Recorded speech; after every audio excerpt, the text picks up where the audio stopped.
Hi, my name is Dr. Story. I'm going to give you some realistic advice based on my experience. And in this video, I'm going to show you an actual treatment that I'm doing on a patient who has frozen shoulder. Now, what is frozen shoulder? Basically, you'll know if you have frozen shoulder because it's not that it's cold, it's that it is like someone poured cement into the shoulder joint itself. And you were going to watch a video.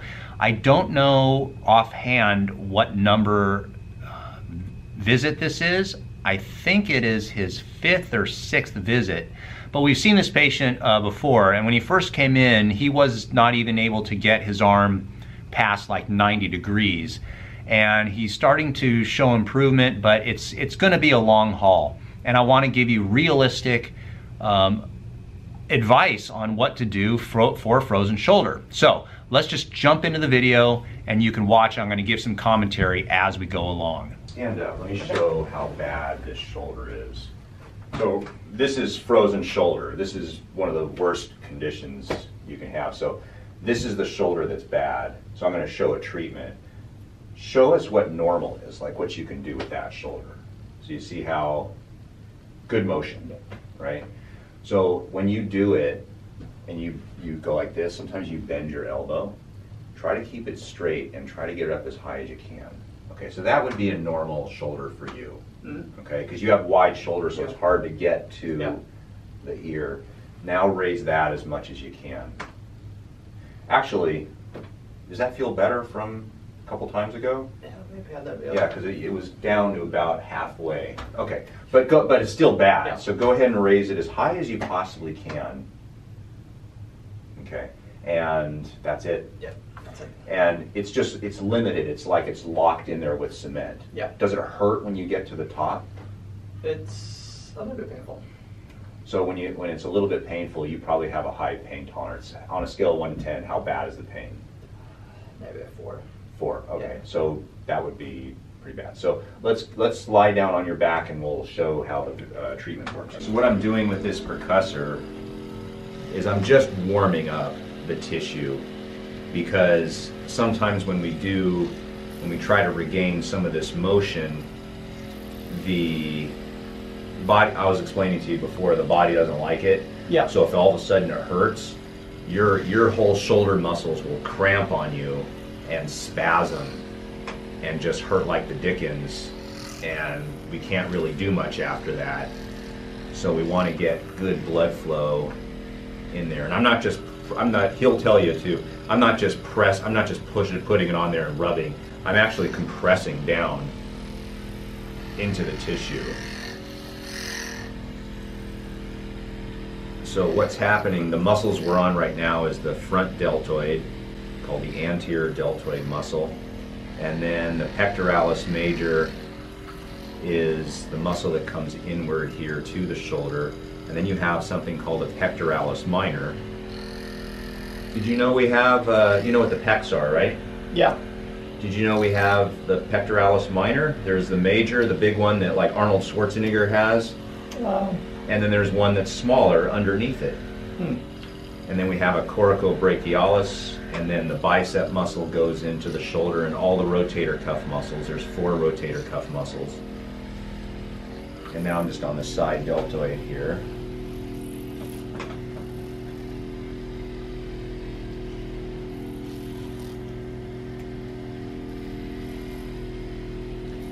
And then I'm going to get on the back side of the deltoid. You can kind of let it relax. I'm just going to compress it in like so. And I'm right on the back side of the infraspinatus muscle and the back side of the deltoid. And that's the infraspinatus muscle is a rotator cuff muscle. Most people, when they think rotator cuff, they think it's called the rotator cuff, but it consists of 4 different muscles.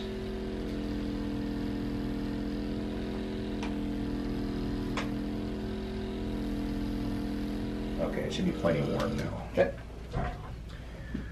So first thing we're going to do. What you're going to see right now is I'm going to do 2 adjustments to the shoulder. We're going to adjust his shoulder from front to back, and then we're going to adjust his shoulder from medial to lateral, or from the inside to out.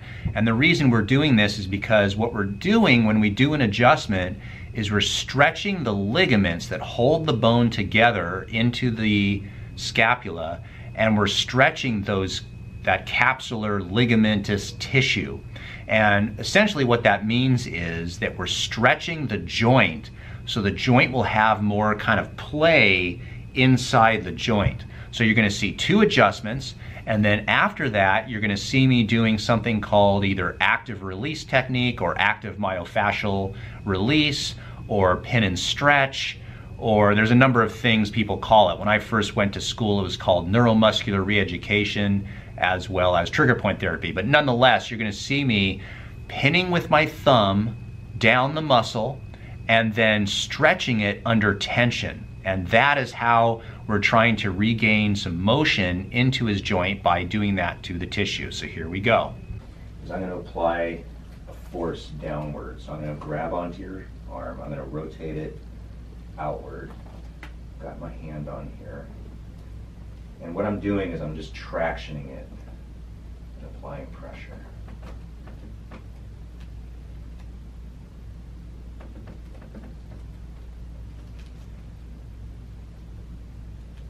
On a scale of 1 to 10, how bad is it when I'm doing it? Maybe 2. 2, okay.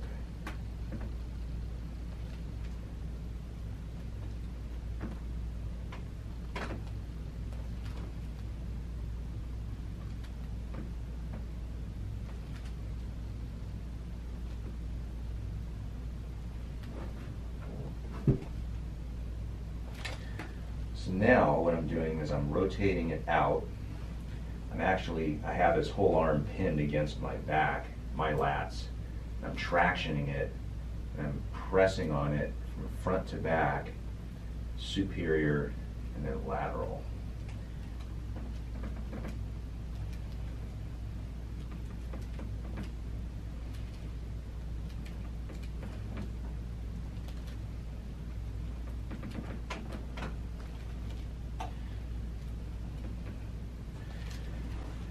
Probably a bad idea to do push-ups yesterday for me. I'm doing them right now. Okay, so keep your arm right there. That's tiring. I hope you really get better, because this is fatiguing to me. Okay. Yeah. No empathy, right? No. Okay, so now I'm going to traction it straight out. Okay, so here we go.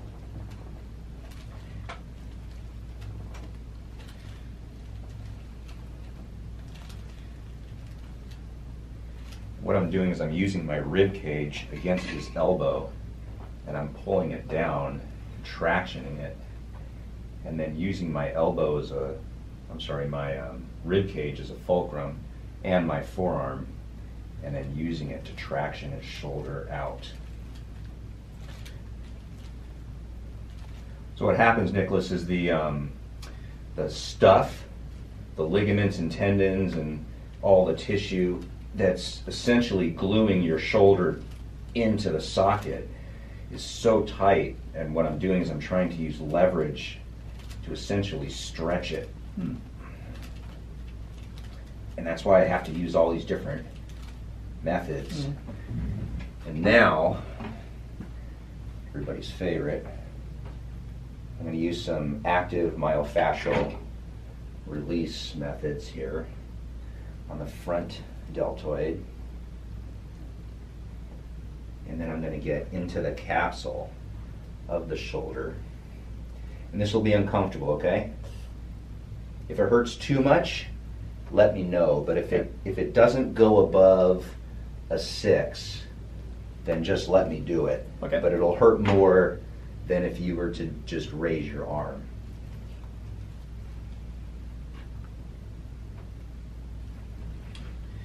And now what I'm doing is I'm going right into under the gluteus, the pectoralis major, and I'm right on the pectoralis minor. And so now we're going to have him raise his shoulder, and this will be uncomfortable. So I got my thumb in there. I was going to say gluteus maximus, not exactly the right spot.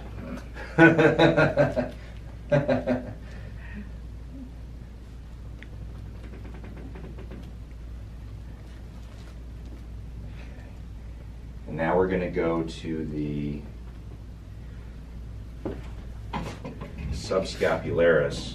So this one is not fun either. What I'm going to do is I'm going to go right into the armpit, and this is on the front of the scapula. So I'm going to traction your arm now, Nicholas. Press on there, and then we're going to raise the arm.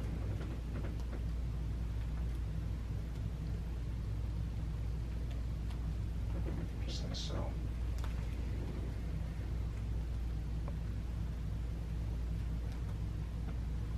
A couple more times. Doing okay? Yeah. Is this a 6 out of 10? Probably a 4. 4, okay.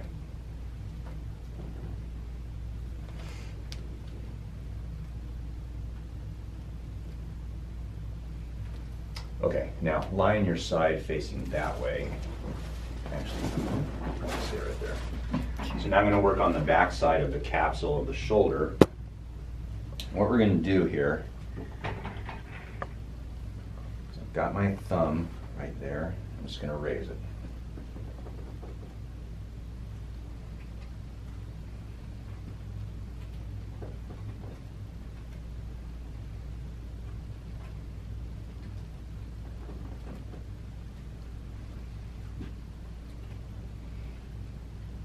Okay, a couple more. Okay.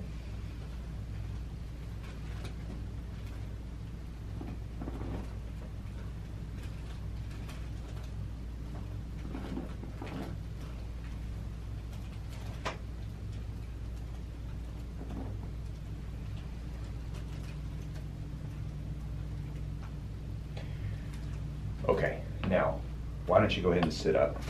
So now this next thing that you're going to see is we are going to stimulate the afferent nerves so that his brain will understand the sensation of the movement. So we're going to have him start pushing up and trying to use his muscles and his joints while stimulating the nerve tissue in certain places with the arthrostim. So this is an innovative way of dealing with frozen shoulder. What you're going to do is make a fist, and as best you can, you're going to breathe in, and then when you let the air out, try to push up as much as you can. I'm going to provide the resistance. So make a nice fist there, okay? And take a deep breath in. Actually, keep your elbow close to your body. There you go. Take a deep breath in, let the air out, and push. Try to push as much as you can. That's perfect. And do it again. And breathe in, and push. Push really hard as much as you can. Good. And down. And deep breath in, and push.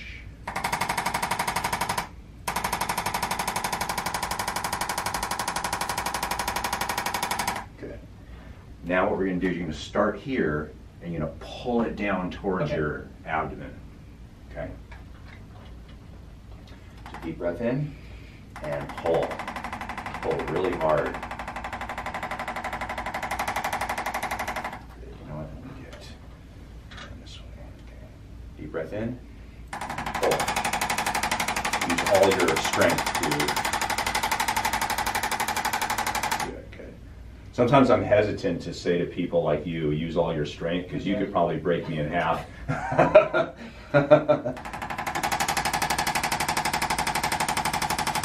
Try to touch your side. There you go. Breathe in and down.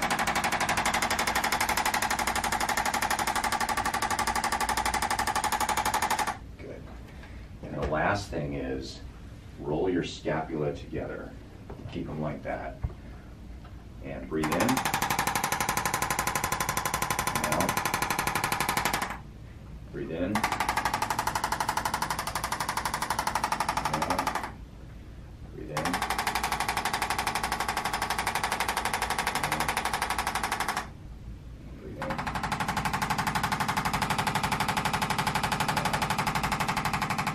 So now what you're going to witness is me having him contract his muscles at the end of his range of motion. So the reason this is important is because he needs to learn how to use his shoulder, and the muscles If they're weak in that end of range of motion, they will not allow him to have that range of motion. So when you raise your arm up like this, if your muscles don't have the strength at the end of the range of motion, either in one direction or the other, then your brain is simply not going to allow that motion to occur. So you can see me contracting muscles in the range of motion against resistance. And so let's watch that right now. So we're going to go slowly through it. And if it starts causing too much pain, let me know. Okay? So kind of let your elbow just kind of relax on my knee and let it kind of fall to whatever position it wants to be in. So now what you're going to do is you're going to make a fist and you're going to push in that direction. Yeah. Okay, so I'm going to use my elbow to pin the shoulder, make a fist, and go backwards.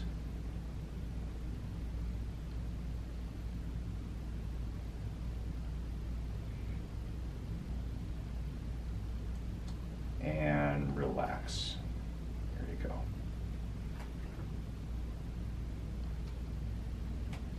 Okay, so make a fist and push towards me.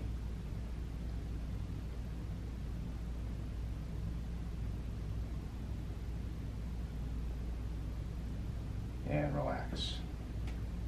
There you go.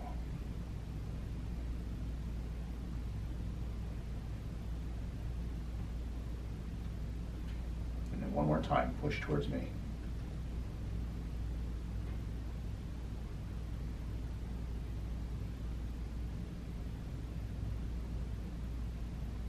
And relax. Okay, now the opposite, Nicholas. You're going to keep your arm there. Push it, okay. Trying to push that way. So go ahead and make a fist and push.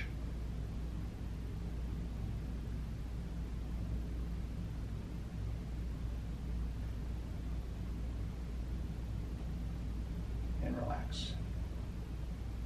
So the reason we're doing this is because one of the problems with frozen shoulder, go ahead and push, is that it hurts a lot, so you just stop moving your shoulder, and then your body actually kind of learns that limited range of motion is your new norm.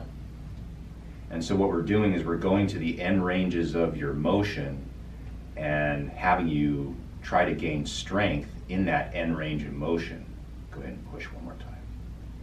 That will, in a sense, teach your brain and your body that these new ranges of motion are strong enough and thus are safe. And so over a period of time, you'll start to regain that motion and relax. It's just, it takes time.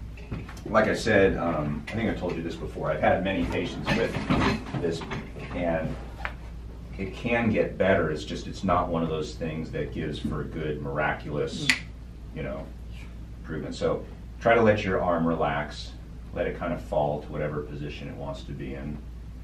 That's about right there. So now what you're going to do, you're pushing in that direction. Okay, I'm going to put my elbow on your shoulder to support it, and go ahead and push against me. Not super hard, just a little bit of a contraction.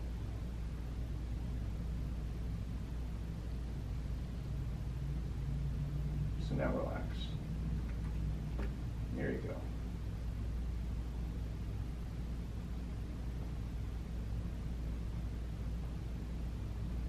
Okay, so go ahead and push. So if you use Google or YouTube or anything like that, you'll find there's different names of this method.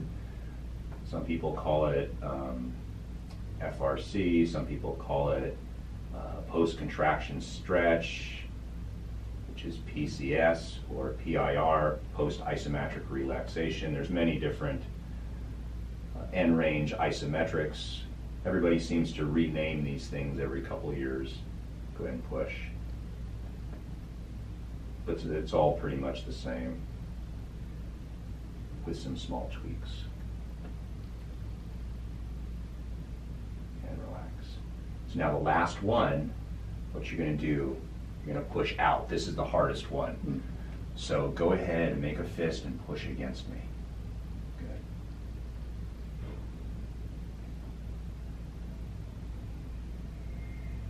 And relax.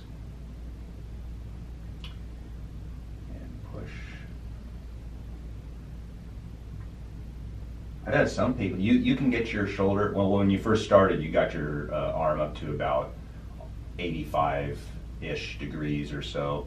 I've had some patients that can't even get it up 30 degrees. That's a bad day.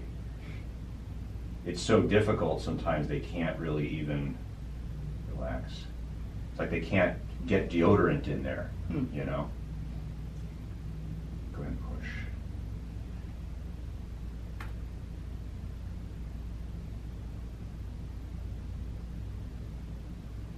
And relax.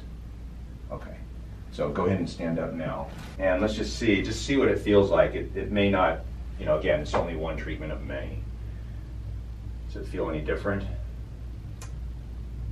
A little looser? Maybe a little bit. Yeah, it probably feels like someone just beat you Yeah, up. probably a little bit. Yeah. Okay, so we're all set for today. Are you still doing those rotations? Yeah, okay, thank you. So it didn't cramp like last time? Nope. Which is good. Yep. So as far as the exercises are concerned, my experience with frozen shoulder is you have to start them somewhere. And the name of the game is motion is the lotion. You cannot just do treatment on a patient and expect their frozen shoulder to get better. They have to be constantly rotating their shoulder. And for someone that has frozen shoulder, it's almost like an impossibility. So what you do is you find the motions that they can do and you emphasize those with increasing range of motion. So right now you're going to see me showing him, it looks almost silly, the range of motion is to just rotate it in and rotate it out. But if you watch the details, you'll see that I'm giving him very specific instructions of how to rotate his shoulder. And over time, what we're going to be doing is having him raised to 90 degrees and doing the same type of rotational movements.